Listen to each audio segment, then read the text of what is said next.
जय श्री राधे। पूज्य श्री सद्गुरुदेव भगवान के चरणों में प्रणाम। आइए आज से हम एक संत जिनका नाम सुदर्शन सिंह चक्र जी था, उनका जीवन चरित्र सुनते हैं। श्री गणेशाय नमः। श्री राधा कृष्णभ्याम नमः। श्री हरिप्रिया भूरी भागा भगवती वसुंधरा रत्न गर्भा है। इनका अंक कभी संत सती ज्ञानी योगी और वीरों से रिक्त नहीं रहा। कभी जीव स्वयं भक्ति रस के परिपाक अवस्था में इनको आह्लाद प्रदान करता है, तो कभी इनके अभाव में प्रभु कारक पुरुषों को भेजकर अथवा अपने स्वजन परिकरों में से किसी को भेजकर जन साधारण जीवों का कल्याण और देवी वसुधा की गोद को विभूषित करते हैं। यहाँ तक कि कभी कभी उन्हें आह्लादित करने के लिए स्वयं भी नर रूप धारण करके पधारते रहते हैं। ऐसे ही एक कारक पुरुष के जीवन चरित्र के अंकित करने के लोभ को संवरण न कर पाने से कैसे मछली समुद्र की थाह लेने दौड़ पड़ती है, नन्हा शिशु आकाश कुसुम पाने को हाथ बढ़ा देता है और मक्षिका अनंत गगन को नाप लेने की ललक से अपने नन्हे पंख फैलाकर उड़ती है, ठीक उसी प्रकार यह कृष्ण जिह्वा लेखनी भी अपनी लघु सामर्थ्य को विस्मृत कर उन्हीं महापुरुष का चरणाश्रय लेकर श्वेत पथ पर दौड़ पड़ी है। आइए अब वंश परिचय एवं उनके जन्म के विषय में सुनते हैं।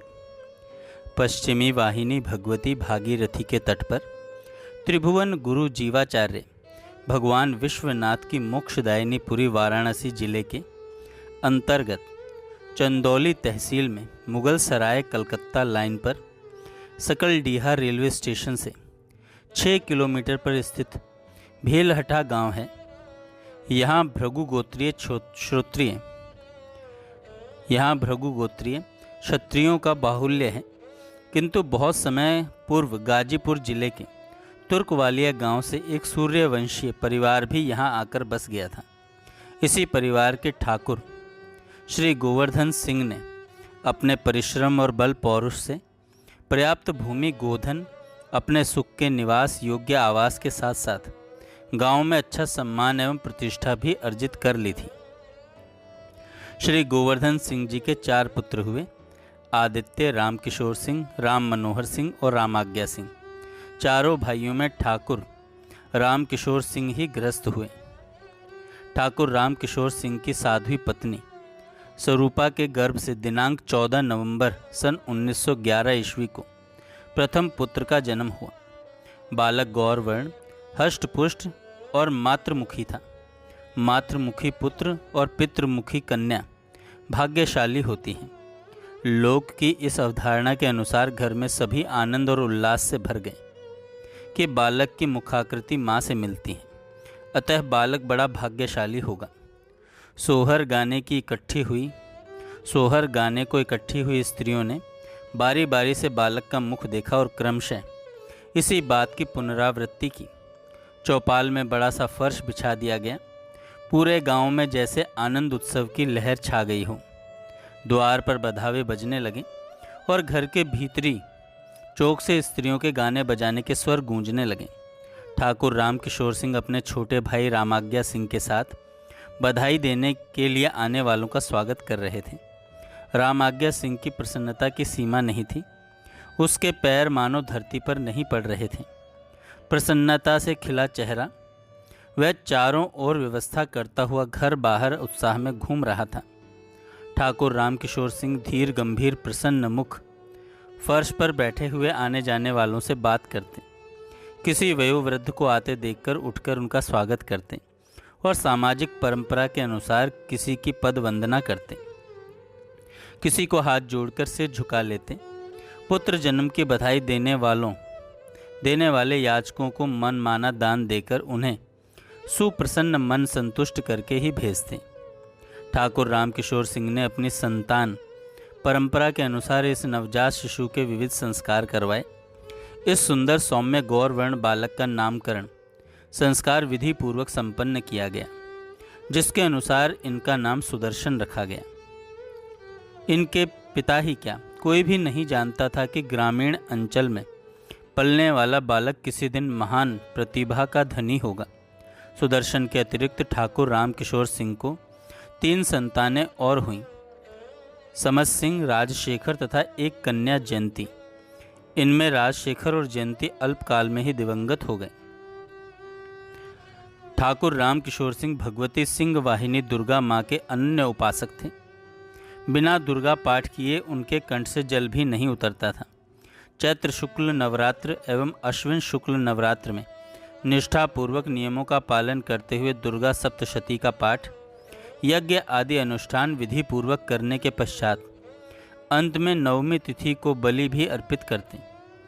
जब वे पशु बलि के रक्त से अंजलि भरकर यज्ञ कुंड में आहुति देते, उस समय अग्नि कुंड से तनिक भी दुर्गंध या धुआं नहीं उठता था, मानो घृत आहुति ही दी गई हो। ऐसे अग्नि सदा प्रज्वलित रहती। नवमी तिथि को प्रायः उन्हें देवी का आवेश भी आता। ऐसे समय में आसपास के गांव के लोग अपनी आपत्ति विपत्ति तथा दुख क्लेश आदि के निवारण के लिए इनके स्थान पर आकर इनके समक्ष निवेदन करते और इनके द्वारा बताए गए उपायों द्वारा उनके कष्टों का निवारण भी हो जाता।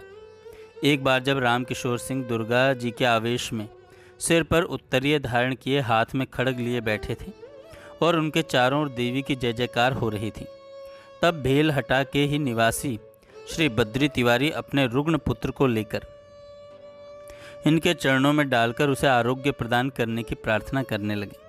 तब देवी भाव में आवेशित रामकिशोर सिंह ने कहा, अब लाया है इसे, अब कुछ नहीं हो सकता। कल इसी समय इसकी चिता जलेगी। उसी समय माँ स्वरूपा ने डरते डरते अपने बालक सुदर्शन को लाकर उनके चरणों में रख दिया तो शिशु को स्नेह से देखते हुए अनायास खिलखिलाकर हंसते हुए देवी ने कहा, मैं सदा इस शिशु की रक्षा करूंगी।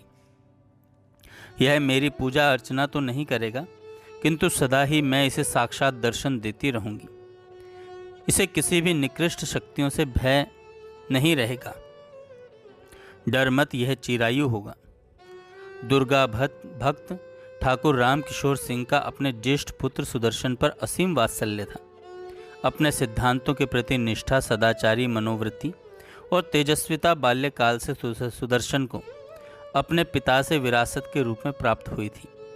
पिता ने इन्हें बहुत छोटी अवस्था में ही अक्षर ज्ञान होने से पहले रक्षा के लिए दुर्गा कवच एवं हनुमान चालीसा रटा दिया था। 6 वर्ष की अवस्था से ही पिता बालक सुदर्शन को अपने समीप पृथक खटोले पर सुलाते थे। जब वे प्रातः 4 बजे उठते तभी बालक को भी उठा देते। शीतकाल में भी कुएं के जल से अपने साथ नहला देते। जब सुदर्शन स्नान करके दुर्गा कवच और हनुमान चालीसा सुना देते तो पुनः सो जाते। अक्षर ज्ञान होने पर तो प्रतिदिन सुदर्शन सुंदरकांड का पाठ करने लगे। तब पिता अपनी पूजा पर बैठ जाते और 10-11 बजे उठते थे।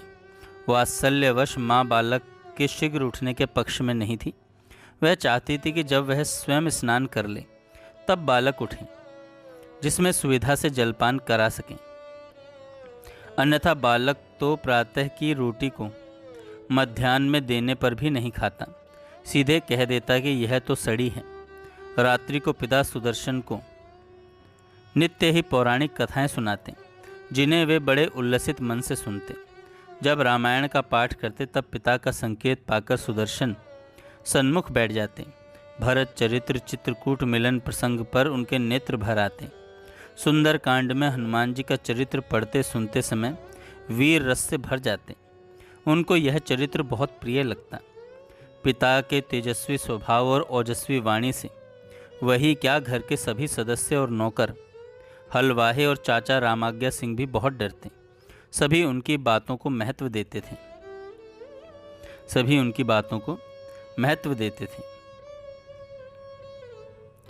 जय श्री राधे। आगे हम कल सुनेंगे।